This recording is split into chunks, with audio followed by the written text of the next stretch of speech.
تخليني قبل ما تقولي.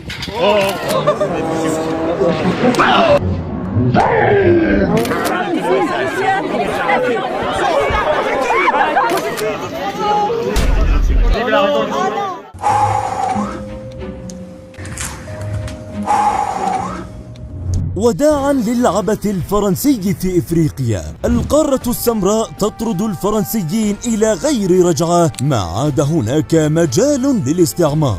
الدول تحررت وشعوبها تستقل بسيادتها. نعم، لقد أعلنتها الماما أفريكا. هنا لا مقام للفرنسيين، ومرحبا بالدب الروسي. لتصبح موسكو الشريك الأمني الأول للأفارقة، لقد طفح الكيل وبلغ السيل الزبا، ولم يبق في قوس الصبر منزع. دولة بعد أخرى تقول لا لفرنسا. لقد حان وقت الحصاد واجتثاث الأشواك الفرنسية من المزارع الإفريقية. عن سقوط المعاقل الفرنسية في إفريقيا نتحدث، وللقصة بقية.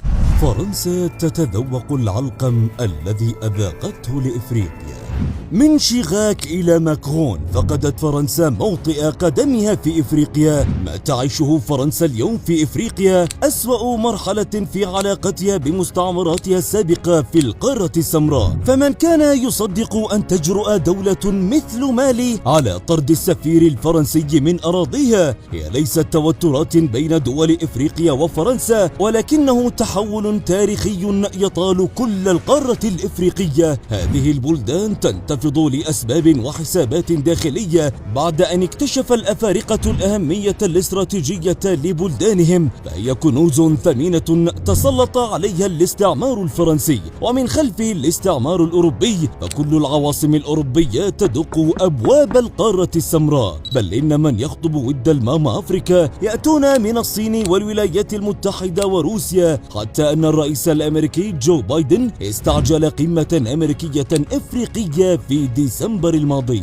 لكن الفرنسيين لم يقدروا جيدا الكنز الثمين الذي تسلطوا عليه، وكأنها جوهرة في يد فحام. والحرب في أوكرانيا لا تبتعد عن التحولات في إفريقيا. أفصحت دول القارة في مواقفها وفي خيارات التصويت داخل الأمم المتحدة بشأن أوكرانيا أنها لم تعد منطقة نفوذ غربية، وإن لم تقفز للانزلاق تحت مظلات روسيا والصين. ولا يختلف حال إفريقيا عن حال مناطق عديدة في العالم، من مجموعة الأوبك بلس إلى مجموعة البريكس وغيرها من بلدان العالم. ليكتشف حلف الناتو أن القارة السمراء تقع في حدود نفوذه في العالم، لكنها تتهادى شيئا فشيئا نحو الأحضان الروسية والصينية. فالصين تقترب لتكون الشريك التجاري الأول للقارة الإفريقية، وروسيا هي الشريك الأمني الأقوى، وفرنسا مع حلف الناتو في مهب الريح. وها هم الفرنسيون يفهمون بسهولة أن روسيا جاءت وبكل بساطة لتقطف محصولهم، حيث ظلت فرنسا تزرعه طوال عقود.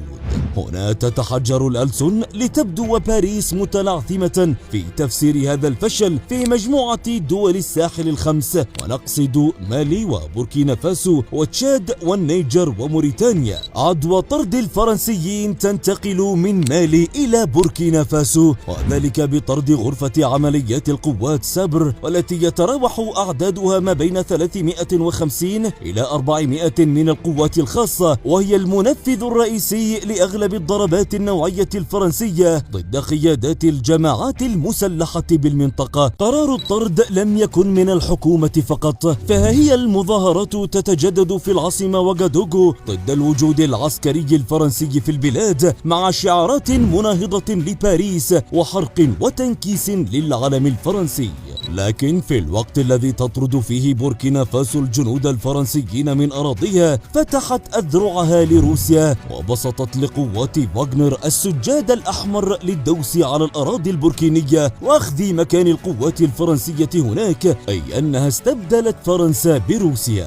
نعم، أفلحت روسيا في ركوب موجة العداء لباريس، فقد شوهدت أعلام روسية أكثر من مرة وهي ترفرف في سماء العاصمة وغادوغو، ونشرت قواتها الخاصة فاغنر في هذا البلد الإفريقي. الأمر ليس إلا أن بوركينا فاسو التحقت بمالي فألغت الاتفاقات مع باريس وكسرت المواثيق والعهود، لأن الفرنسيين أثبتوا فشلهم في وضع حد لنشاط الجماعات المسلحة في القارة، وخاصة في منطقة الساحل والصحراء، رغم مرور سنوات عدة على بدء باريس حربها ضد هذه الجماعات. لكن الطامة الكبرى جاءت بارتكاب قوات باريس جرائم في حق المدنيين بالقارة الإفريقية، وكما يقول المثل حاميها حراميها، لكن هذا الحامي يزيد الطين بلة فيقتل القتيل ويمشي في جنازته، لتدق دول الساحل الإفريقي آخر مسمار في النعش الفرنسي.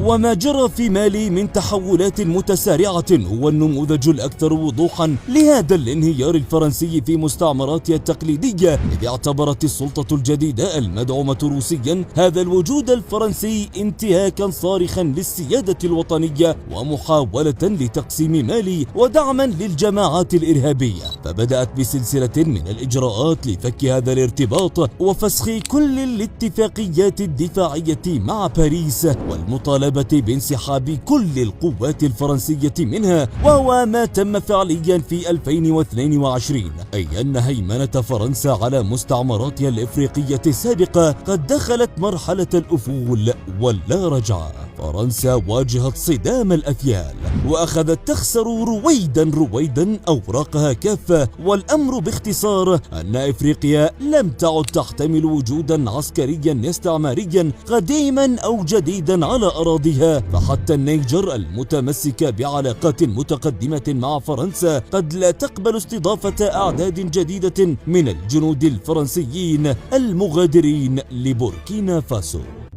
الاستعباد الاقتصادي هو نوع من النهب الفرنسي الممنهج، إذ فرضت فرنسا عملة الفرنك الإفريقي على 14 دولة إفريقية، ما جعلها مرتبطة عضويا بالاقتصاد الفرنسي، و85% من اقتصاديات هذه الدول تحت رحمة البنك المركزي الفرنسي، حتى أن 50% من احتياطاتها مودعة في البنوك الفرنسية، أي نحو 500 مليار دولار سنويا من الأرباح والعوائد القادمة من إفريقيا. وفي عام 2019 استبدلت بعض الدول الإفريقية هذا الفرنك الفرنسي بعملة الإيكو المستقلة عن باريس. إنه استقلال الاقتصاد يا سادة. سياسة النهب الفرنسية سبق أن أعلنتها رئيسة الوزراء الإيطالية حاليا جورجيا ميلوني بقولها: vomitevole è chi come la Francia continua a sfruttare l'Africa facendo lavorare bambini nelle miniere, estraendo materie prime come accade in Niger, dove la Francia estrae il 30% dell'uranio che gli serve a far camminare le centrali nucleari. بل إن ميلوني أكدت أن فرنسا ما زالت تجبر الدولة الإفريقية على تسليم أكثر من 50% من صادراتها لها، لكن الأفارقة يعلنونها صراحة لا للوجود الفرنسي على أراضينا.